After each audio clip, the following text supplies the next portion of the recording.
Back row, boy. You don't belong here. Officer Miller's roar cracked across the courtroom, silencing the air. All eyes turned as he yanked David Carter, a black man in a sharp navy suit, from his seat. Carter's phone slipped, the screen glowing with his son's message, "Proud of you, Dad." Gasps rippled, phones lifted, the humiliation public and deliberate. What no one realized, within minutes, the same doors behind them would explode open with military police and FBI agents flooding the room. The gavel had just struck when Officer Miller's voice thundered through the courtroom, "Back row, boy. You don't belong up front." Dozens of heads turned toward David Carter, a black man in his 40s, sitting tall in a navy suit. In his hand, his phone lit up with a message from his teenage son, "Proud of you, Dad." Before Carter could pocket it, Miller's hand clamped hard on his arm, yanking him up from the bench like a criminal. Gasps spread, phones lifted, and humiliation flooded the room. No one knew the storm that was only minutes away. Officer Miller tightened his grip, dragging Carter down the aisle as if parading him before the courtroom. The polished floor echoed with each step, and whispers rippled through the gallery. "I'm here under subpoena," Carter said steadily, though his arm was twisted painfully behind him. "I'm testifying at 10 o'clock. Miller sneered loud enough for everyone to hear. "Save your lies. Men like you don't testify here. You sit in the back and stay quiet." His words dripped with contempt, a performance as much as an arrest. Carter's phone slipped from his hand, clattering onto the floor. The screen still glowed, the message from his son shining like a wound, "Proud of you, Dad." A hush fell as some people noticed, their eyes softening, but no one moved to help. Miller kicked the phone aside and shoved Carter harder. "Don't think that suit makes you special," he spat. The injustice hung heavy in the air, every second recorded by phones lifted high. Carter clenched his jaw, forcing down the fury. His son's words echoed inside him. He had to endure this, for now.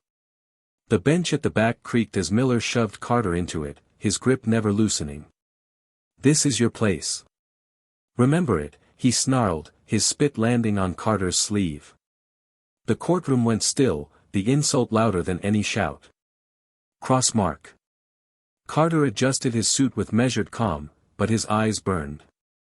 Around him, some in the gallery whispered, others kept filming. To them, this was another black man dragged low under the weight of a badge. Miller bent, his face inches from Carter's. "You think you're somebody? You're nothing. Out here, I decide who matters." His voice was a knife, meant to cut dignity to ribbons. On the floor, Carter's phone still lay face down, the glow fading. He pictured his son's face, the 15-year-old who had typed those words with pride. "Proud of you, Dad." He could not allow this humiliation to define what his boy saw. Slowly, Carter shifted his thumb against his wristwatch. Beneath the polished steel was a hidden button, one no one in that room could recognize. A silent signal pulsed outward, invisible but unstoppable. Miller straightened, smirking. He thought the room belonged to him. He didn't realize the countdown had already begun. The silence shattered as the courtroom doors slammed open. Boots pounded against marble, military police in tactical gear stormed inside, followed by FBI agents in black jackets with bold yellow letters. Gasps swept through the gallery, phones shot higher. "Step away from him, now," the lead FBI agent barked, badge raised high. Miller froze, still gripping Carter's arm. "What is this?" "He's just..." The agent cut him off, his voice a hammer. "That man is a decorated Delta Force veteran and a federal witness under protection. You just assaulted him in open court." The officer's face drained of color.